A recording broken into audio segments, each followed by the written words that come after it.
Baha'is, white Baha'is, Persian Baha'is, Chinese Baha'is, Indian Baha'is, rich Baha'is, in between Baha'is, dirt poor Baha'is, you name it, we got them. The Baha'i faith claims to be the fastest growing new religion in the world, with over 3 million followers. 120 years ago, a prophet from Persia and proclaimed a new religion with a vision, world unity, under one all-embracing faith, and a promise of peace, God's kingdom on earth. The implications are enormous in 15 years, in the lifetime of most of us living today. The messenger of God says that at whatever the cost, whatever the degree of suffering necessary, war will have ceased. Today, it is only the message of suffering that the world hears. In Iran, the land of its birth, the Bahai persecuted.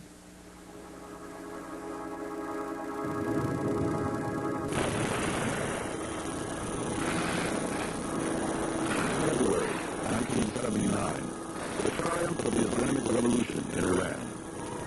The aim of this revolution was to ensure the supremacy of fundamentalist Islam in every area of Iranian life. Under the new leader, the fiery mullah Ayatollah Khomeini, Iran's 200,000 Baha'is, the country's largest religious minority, faces new terror and repression.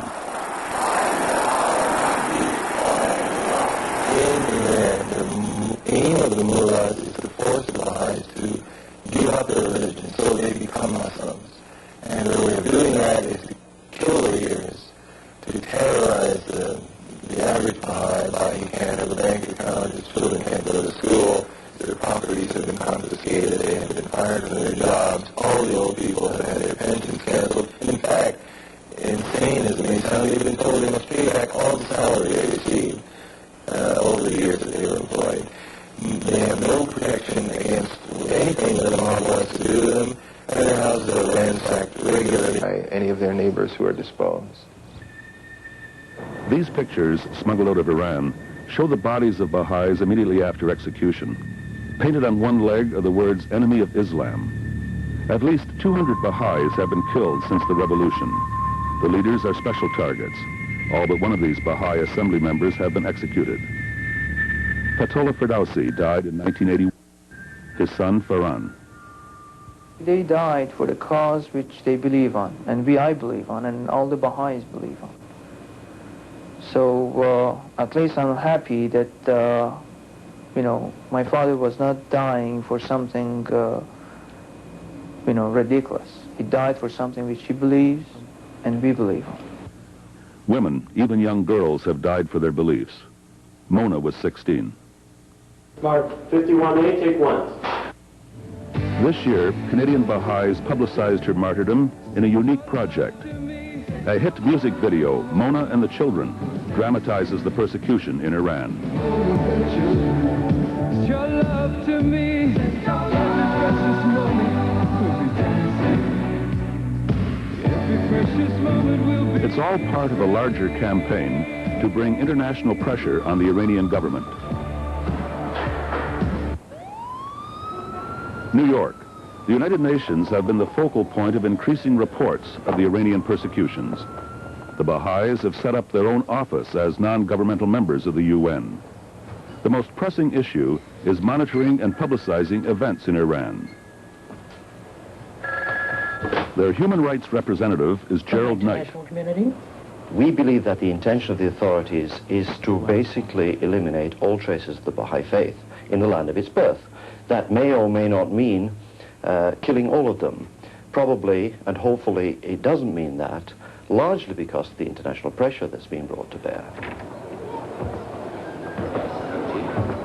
Since then we have seen reports of the execution of a further 6 Baha'i leaders. We would urge the Iranian authorities to review citizens can enjoy their human rights, and in particular the inherent right to life and the right to freedom of thought, conscience and religion.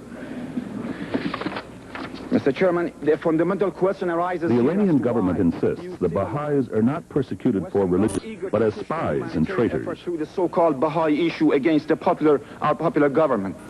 No one is spied for the mere possession of a certain sets of belief.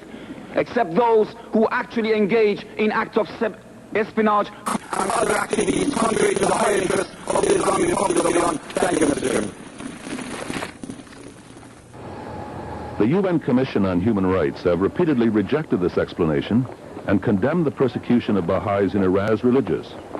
But what is the religious issue? Well, it's very simple, because of Islam, as understood by the fanatics who are in power in Iran, is that Baha'is, according to their own interpretation of Sharia law, are apostates who deserve to be killed.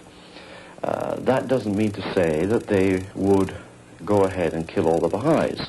They would prefer that, having made an example of the leadership, that the rest would be intimidated into denying their faith or ceasing to practice their faith. And thus, the faith would basically die out. That is their intention. And this is because of theological differences. They believe that Muhammad was the last of the prophets. We believe that Baha'u'llah, the prophet founder of the Baha'i faith, was the latest, but not the last, of God's messengers who came to guide mankind. That's the difference.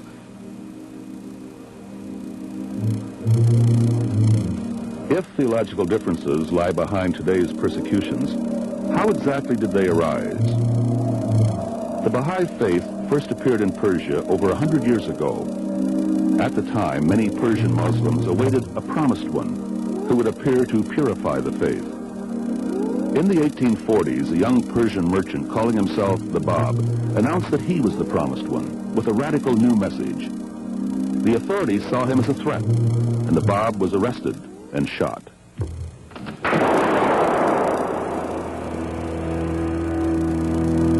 But the Bab had said that he was the herald of a greater one yet to come. In a Persian prison, one of his followers, Baha'u'llah, had a vision that he was the new messenger of God. He said he was the promised one of all religions, the second coming of Christ, the Jewish Lord of hosts, the Mahdi, awaited by the Muslims.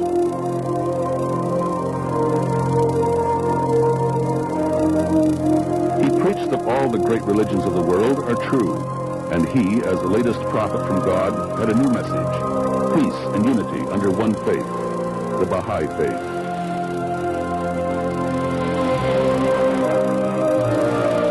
As Baha'u'llah's message spread, the authorities exiled him further and further away from Persia. He and his family were shunted around the Ottoman Empire, arriving finally in 1868 at the prison city of Acre on the west coast of Palestine.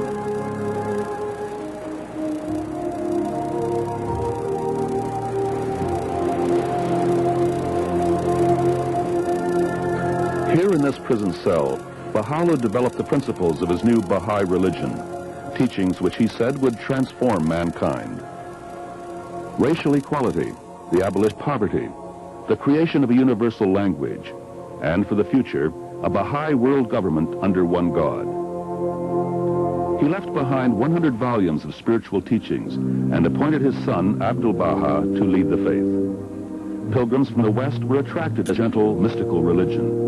In 1911, Abdu'l-Bahá took a crucial step. He decided to take the faith to the West. Abdu'l-Bahá was just the man for the job. He was charismatic, approachable. He simplified his father's teachings, and he emphasized principles attractive to liberal Westerners: equality for women, no racial discrimination, education for all, and an end to war. He spoke of a unified system of belief and government for the whole world, the Baha'i system. Abdu'l-Bahá came to Montreal. He stayed in our house in 1910, 1911, and 12, his voyages to the West. And I saw him when I was a baby, but I don't remember it, unfortunately. And this was a lifelong connection. Then I came here in 1923, and I met this young man who was a successor of his grandfather, Shoghi Effendi. And of course, to me, he was the head of my faith. And when I came here for my third pilgrimage, if you like, in 1937, he told me he was going to marry me. I could have said no, but I didn't want to. The young Canadian girl became the wife of Shoghi Effendi, who was just 24 when he became guardian of the faith and led the Baha'i into the 20th century. He was an organizer, quite a brilliant organizer, and he saw the necessity for religion in the modern age to be well administered, to be well organized.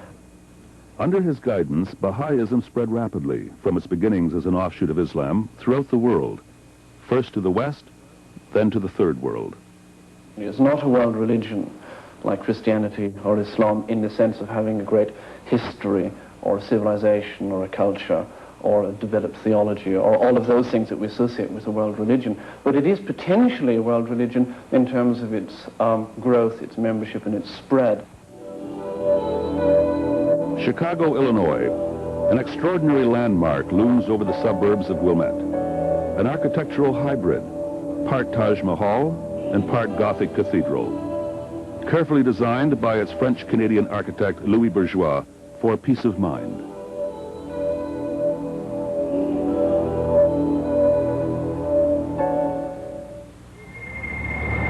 Nearby, the Baha'i U.S. National Center. Baha'i National Center. Their offices in Chicago control a network of Baha'i groups and activities across the country, setting up conferences and teaching programs, printing and distributing literature, enrolling new members. They've commandeered today's technology to serve their vision of the future. Well, according to the Baha'i writings, eventually America is destined to become the spiritual leader of mankind. And this doesn't mean the material. So this is a whole new world for, as far as we are concerned, for Americans. For the American Baha'is, this new world in which they'll be spiritual leaders is a dream. But in Haifa, Israel, it's already under construction.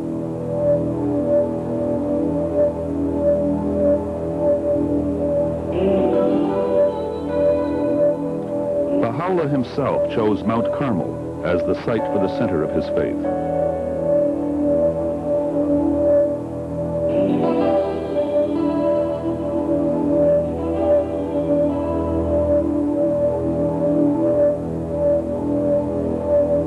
This is the world headquarters of the Baha'i faith. It's the Baha'i World Center, which encompasses both the administrative and the spiritual center of the Baha'i religion, the Baha'i world community. The Baha'is believe the world is on the verge of collapse. But as mankind teeters on the edge, the Baha'is, with their models of communities and world government, will come to the rescue. Computers installed in the basement of the House of Justice will soon be capable of instant communication with Baha'i centers around the globe. They need as many members as they can get. Recruitment is a priority.